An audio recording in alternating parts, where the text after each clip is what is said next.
Ryan Reynolds here for, I guess, my 100th Mint commercial. No, don't. No. I mean, honestly, when I started this, I thought I only have to do like 4 of these. I mean, it's unlimited premium wireless for $15 a month. How are there still people paying 2 or 3 times that much? I'm sorry, I shouldn't be victim blaming here. Give it a try at mintmobile.com/switch. Whenever you're ready. $45 upfront payment equivalent to $15 per month. New customers on first 3-month plan only. Taxes and fees extra. Speed slower above 40 gigabytes. See details. Since 2013, Bombas has donated over 100 million socks, underwear, and T-shirts to those facing homelessness. If we counted those on air, this ad would last over 1,157 days. But if we counted the time it takes to make a donation possible, it would take just a few clicks. Because every time you make a purchase, Bombas donates an item to someone who needs it. Go to bombas.com/ACAST and use code ACAST for 20% off your first purchase. That's bombas.com/ACAST, code ACAST. Hello, you are listening to Just Films and That. This is the podcast where we talk about films we think might be underrated, underseen, or sometimes we just want to talk about them. So, let's see what it's going to be this week.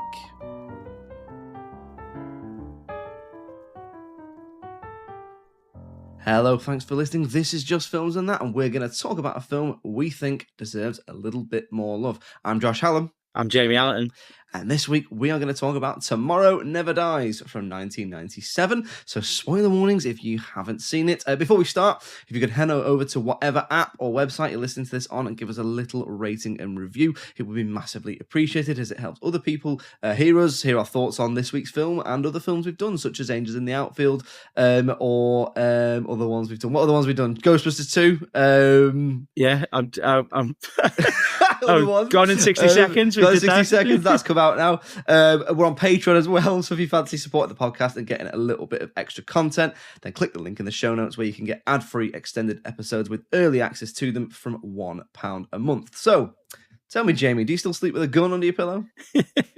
I do, but it's a water gun. Just yeah, is it? In case Right. anyone ever accuses me of wetting myself, I go, no. It's a Super Soaker. It does nerfs as well. So have you seen this one before, Jamie? Tomorrow Never Dies? You mean... Yeah, there it is. We said he'd do the music again. Yeah. I think the Bond theme should always be done with like a Scouse twang. Yeah,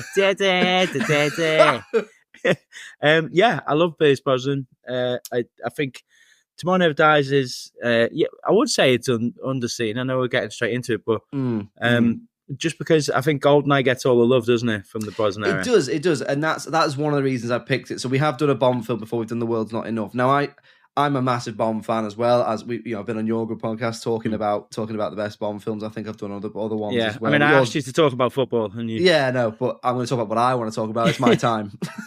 But anyway, so I am a big Bond fan. I haven't picked 2 adjacent Pierce Brosnan films on purpose. They're just ones I think are underrated. There are other Bond films on my list as well. This just so happens to be the one that I picked for this week. I picked this because I think it's underrated. So like you said, Jamie, GoldenEye gets all the love in the Brosnan ones, and then I think the perception is generally that they were hit and miss, below par. After that, Die Another Day does get a lot of hate. When we did The World Is Not Enough, I thought that was very underrated, and I don't think this is as good as The World Is Not Enough, but I think it is still underrated. I know we haven't done the plot. It's a James Bond film.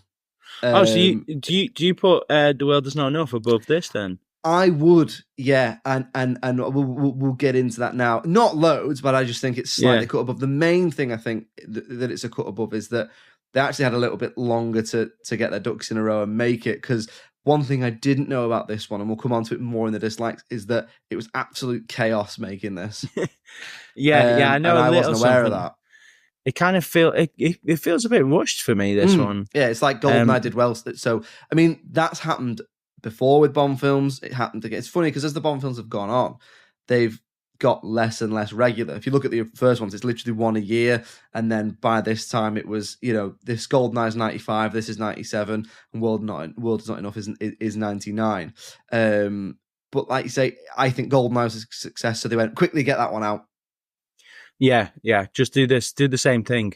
Like you can see, even at the start, they're like, just have them escape from explosions in their plane. Yeah, that'll do. Yeah, Same exactly, thing. Exactly. So I think this is underrated. You have seen it before, so let's get stuck into it. Now, the other reason I picked it as well is it was roughly recently about 30 years since Pierce Brosnan was announced as James Bond. That's one of the reasons why I picked this one over other Bond films. But anyway, Jamie, what do you like about it? What do you like about Tomorrow Never Dies? So I think there's a steady through line of decline in the Bond. So I would put this after GoldenEye. I think, and I'm the same as you though, where I do find myself defending the Brosnan ones where I'm like, no, actually, I think Die Another Day is the only bad one that I could say, and the other three are good. Yeah, he's got a good ratio. I mean, you might be defending Die Another Day, but no, it's not. It's certainly the worst of his films. I've got a bit of a soft spot for it, as to do with all Bond films, but like it is.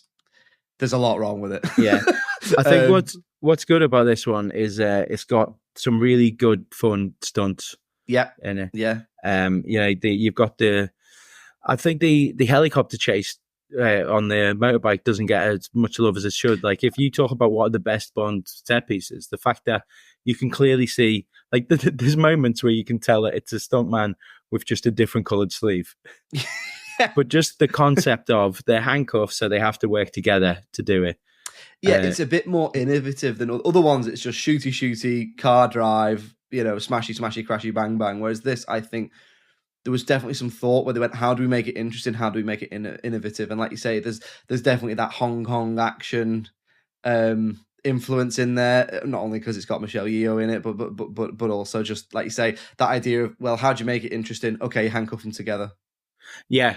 It was that thing about what if Bond doesn't just do like a judo slap or a punch on someone? If we actually get creative and like thinking how he does this, and also you've got a really interesting character in Michelle Yeoh.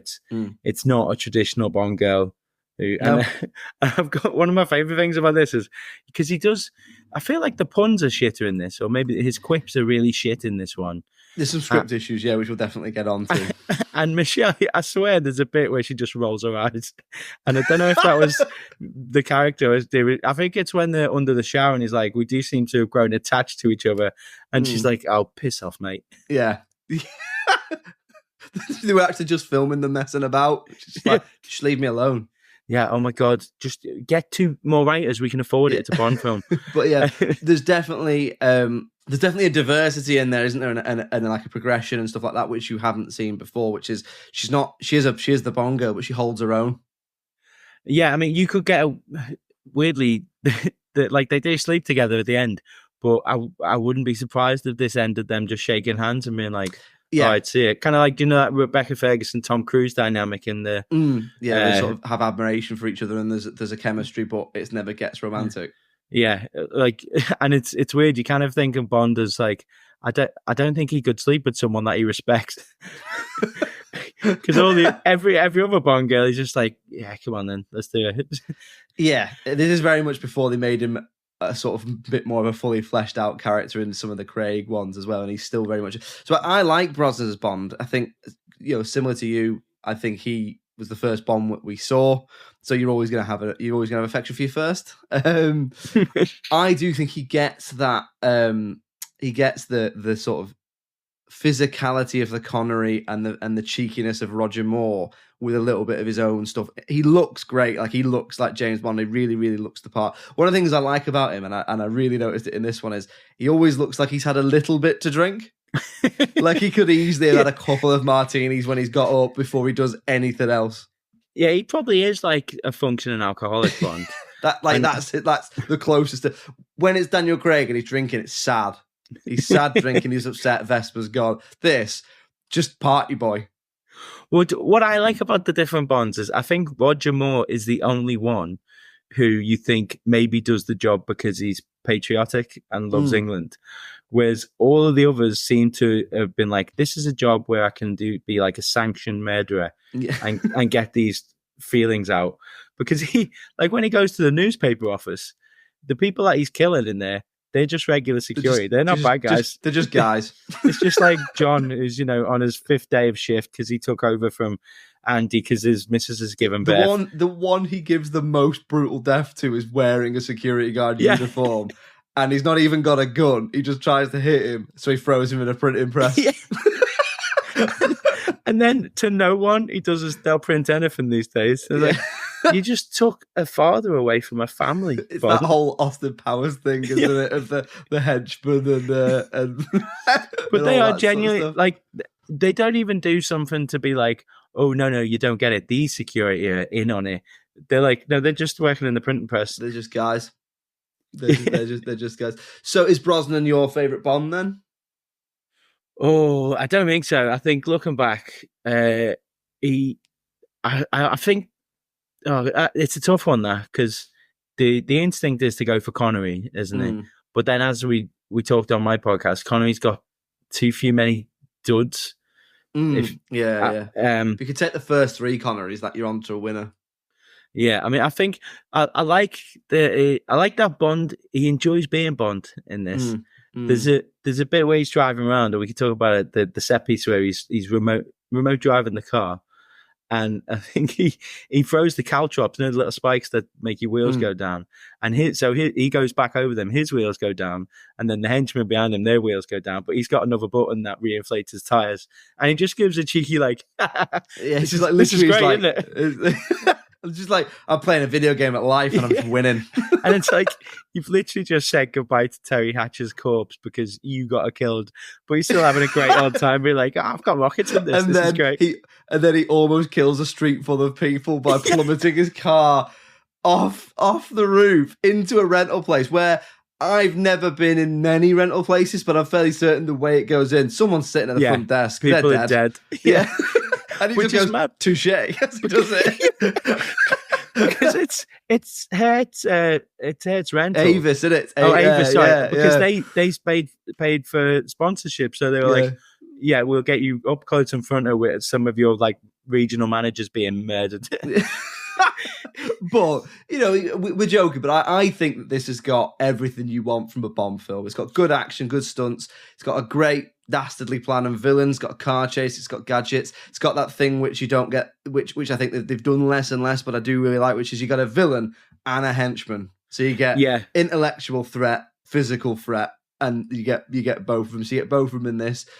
I mean, Jonathan Pryce is just absolutely chewing the scenery, having a great time. So let's get into this. He should have had an Australian accent, shouldn't he? Yeah. So for people, if you don't know, it's fairly commonly accepted that Elliot Carver, who in this is like a media mogul, is a very thinly veiled dig, or whatever you want to call it, at Rupert Murdoch. Yeah.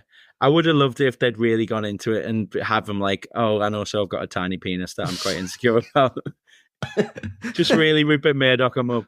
I are the villains good in this? Do you like both? Because I like the cheesiness and the dastardly planness of it all. I'm a bit split on it, really, because on one hand I really like it because I think, first of all, his plan is a bit different. It's not just destroy the world, it's destroy the world for something. But on the other hand, and we might get to this in dislikes, he doesn't fucking shut up about it. He just talks all over and over again about being in the media and loving the media and controlling the narrative and all this sort of stuff. So it's very, very on the nose. But he might be the most punchable Bond villain, I think. I can't think of anyone else who I think is like the smuggest. Yeah, it's the most like you just want Bond to deck him. Like, and I actually had a problem with his death, Carver's death. I wish Bond had got a few more licks in. Just battered him before he did it. Yeah. Well, I mean, the death's a bit like smooth.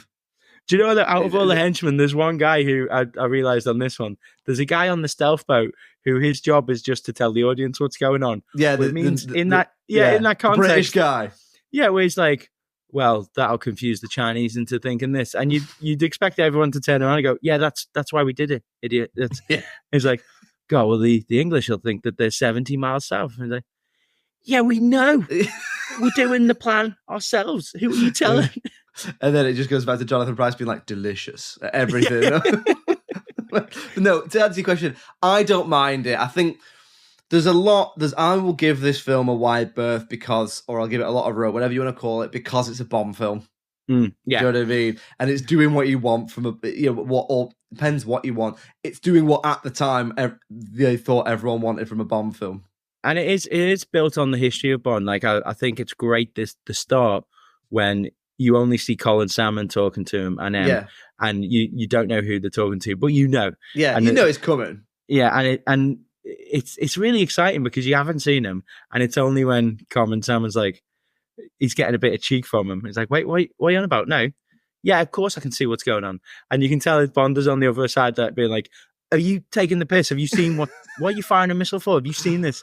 I like that they literally go, launch the nuclear missiles before they've seen the whole thing. Yeah. Oh, and the I can't remember his name, but the older fellow who plays the Jeffrey general. Palmer. Yeah, who just he's written in to get everything wrong. Absolutely. Like he would be sacked at some point. But there's a little joke there, isn't there? Because him and Judi Dench were in a sitcom together. Oh, yeah. So it's like, it's literally going to the audience. No, these two, always bickering. Classic. Yeah. Classic firing at an arms bazaar. Yeah. But no, so I think you got everything in there that you want from a Bond film. It's quite short. It's like short as well. It's less than 2 hours. I don't think really there's definitely flaws to it. But I don't think there's any fat to trim with this. It's just sort of it's quite relentless, moves quite quickly. He doesn't go to headquarters. Well, he goes to the briefing room thing, but he doesn't do the whole M's office going to CQ. He doesn't do any of that because he's done that in the last film. He meets Q in the field. He sees M a little bit, but not loads. No, this has got a nice ticking clock to it because they literally say that you've got 48 hours before the British fleet gets there. Yeah. So it's like it's Bond on a look. Don't be messing about on this one, Bond. Which I like. You can't get that urgency where there's moments where Bond tends to dick about a bit, and you go, "Oh, mate, come on, just go do your mission." But he's got that kind of, and he does the classic when he goes to the party. He's like, I haven't got time to investigate this guy. I'll just let him know that I know you've been messing around with boats. Listen, I'm a secret agent. All right. Yeah. This is Bond. He's a banker. Did you move these boats so that one of them blew up? What? Okay, then. So we'll move on to talking about things that we perhaps didn't like about Tomorrow Never Dies or that we would change. As I said, listen, there's plenty of stuff in there. I think I'm willing to look past this because it's a Bond film, or I'm willing to look past a lot of it, should I say, because it's a Bond film and it does have its flaws. But I'll say this. I've never seen Stop or My Mum Will Shoot. Have you seen it? I have. So all I know about it is that the reputation is that it's a very, very poor quality film and it pretty much tanked Stallone's career for a couple of years. Wow, you're really ruining my pick for next week. However, that's all I know about it, but I can't imagine that you would look at the film Stop or My Mum Will Shoot and think, do you know what I'm going to give the next Bond film to? The guy who directed that, because that's what they did here. Because he did Stop My Mum Will Shoot. Roger Spottiswoode. Yeah, so he did that and that, and I was like, when I saw that, I was like, that's a take, innit? That's a gamble. That's a roll with the dice. No, I don't think it's particularly poorly directed. I just noticed that and thought, what an odd choice. For me, we've already talked about the chaotic production, so we know about that. So, for example, they went into this with an unfinished script, which we'll come on to in a minute. Anthony Hopkins was cast as Carver and I believe walked off set after about 3 days because he's Anthony Hopkins and he doesn't need this shit. Went on to do The Mask of Sorrow. He went on to do Mask of Sorrow, which was directed by Martin Campbell. GoldenEye. So for me, I know the big issue for me is the script. What about you? Yeah, same. I think this is the one, like, it's okay for Bond to be unlikable. Like, he is a bit of a dick, but his quips are shit in this. And he's the kind of guy, like, if you were around him at a barbecue, you'd be like, oh no, I'm stuck with James Bond. He's such an arse. He just makes his quips feel like he's a that's what she said kind of guy. Yeah, like he's getting to every sitcom a bit too late. Yeah.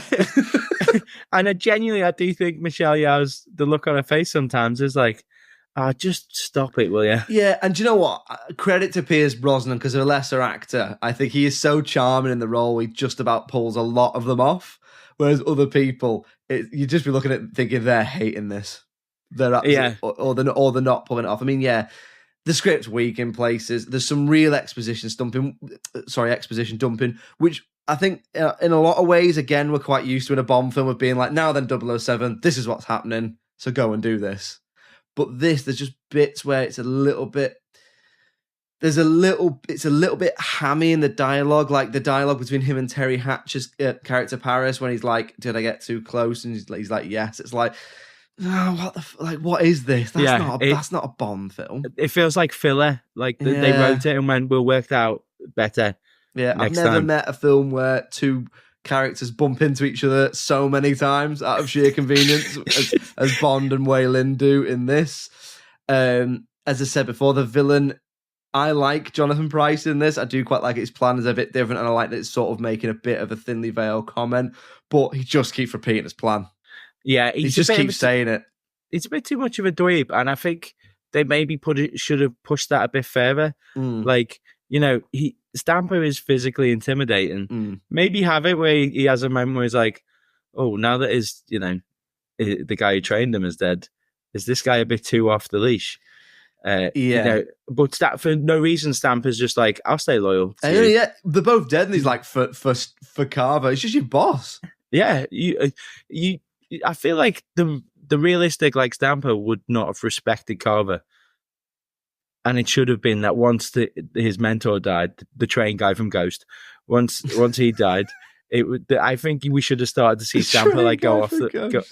I'd have been like the organ grinder from Batman Returns. Yes, of course. Get off my stealth boat. Yeah, I mean the script, it's rough. I don't think there's anything quotable from this. There's only one bit that made me laugh, and I think like maybe it was ad-libbed, is when when he jumps, he does the Halo jump, and Wade turns around and goes, "I didn't even say goodbye." I forgot that there was a Vietnam War joke in this. Which I quite like that bit. That worked, but there's other bits where some of the dialogue, like you said, there's a bit where within literal moments of each other, both him and Wei Lin say, "If I didn't know better." And it doesn't come across like they're having banter, like you said that, so I said that. It's literally like they're both going, "If I didn't know better," like to the point of like the end of a football game where everyone says at the end of the day. Do you know what I mean? That's what it comes across like, that they couldn't think of anything else to say. Yeah, it's not the best written of them. No. The other thing as well is, I've never noticed before, a big part of Carver's plan seems to be that he's in cahoots with a Chinese general called General Chang, who's in it for 2 seconds. Yeah, walks past him in a corridor and she goes, "That's General Chang." And then like he does this big monologue where he's like, "And he'll take over China." And basically it sounds like he'll get much more than Elliot Carver will get, because he goes, "What do you get?" And he's like, "Broadcast rights." And it's like, all right. So he gets to rule like one of the most powerful countries in the world. I feel like maybe there should be a more emotional like core to Elliot's. Like if he's like, "And also, I get to get revenge on this nation for who did this to me." You know, that was what's great about Sean Bean, was you find out that actually his family had been screwed over by the UK. And he's just kind of like a big dweeb. So do you not like Elliot Carver as a villain then? No, I mean, I respect that he's not a physical presence, and they do that a good thing, but I think they should have pushed it either further on the dweebiness, or have that he's like a bit psychotic, like maybe have it that he was the one who killed Terry Hatcher. But you know, I think that's a really good shout. I don't mind it, but like you say, they could have gone darker with it, because there's no real defining personality trait to him apart from he loves newspapers. Yeah, that's it. That's like, maybe he's got like a real newspaper fetish.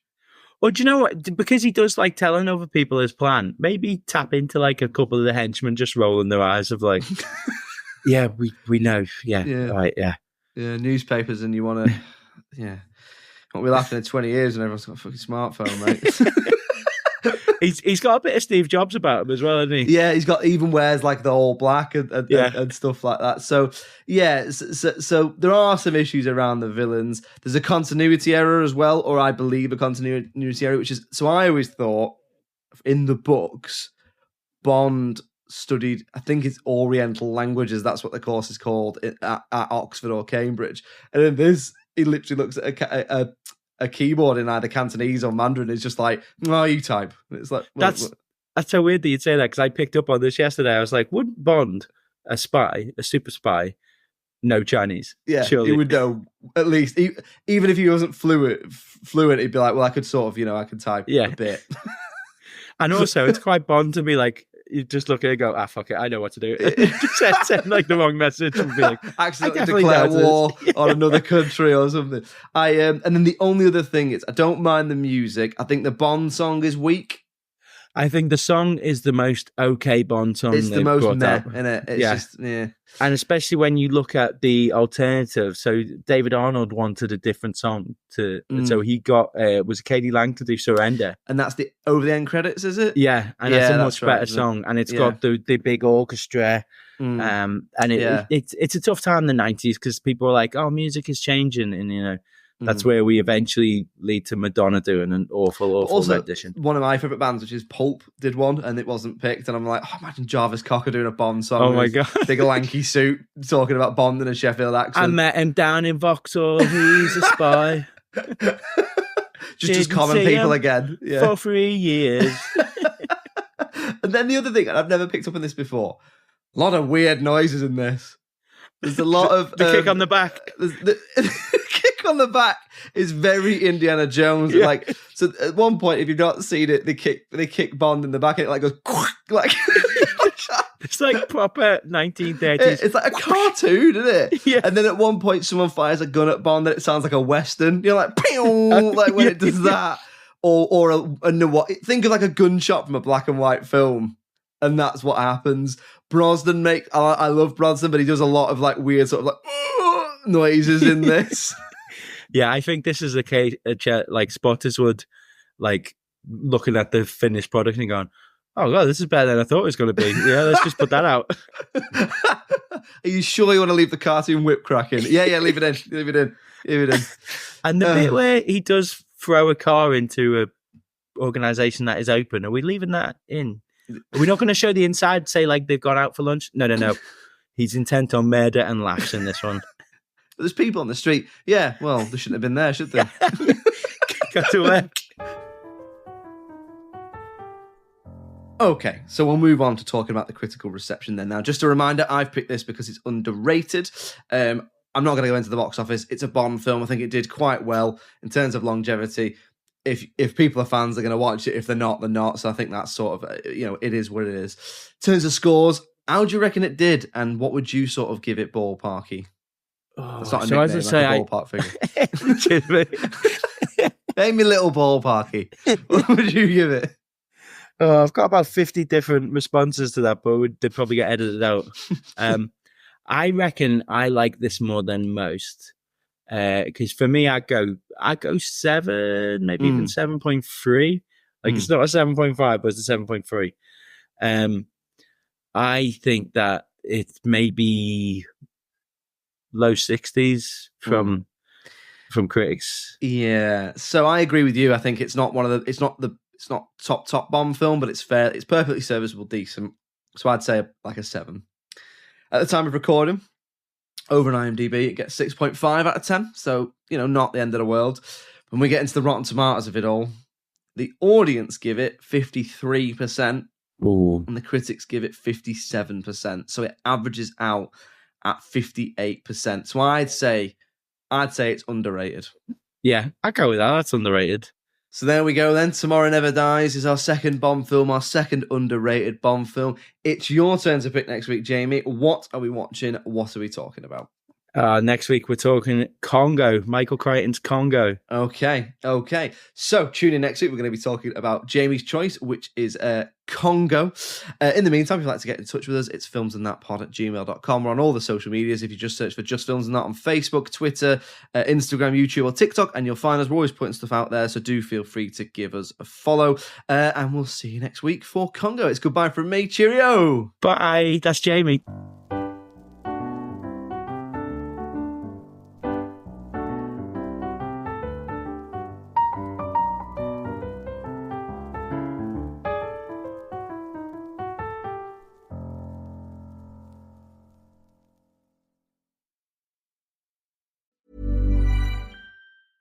Summer is supposed to be an opportunity to slow down. But when you look at your kids, you can't help but notice that your kids are growing up fast.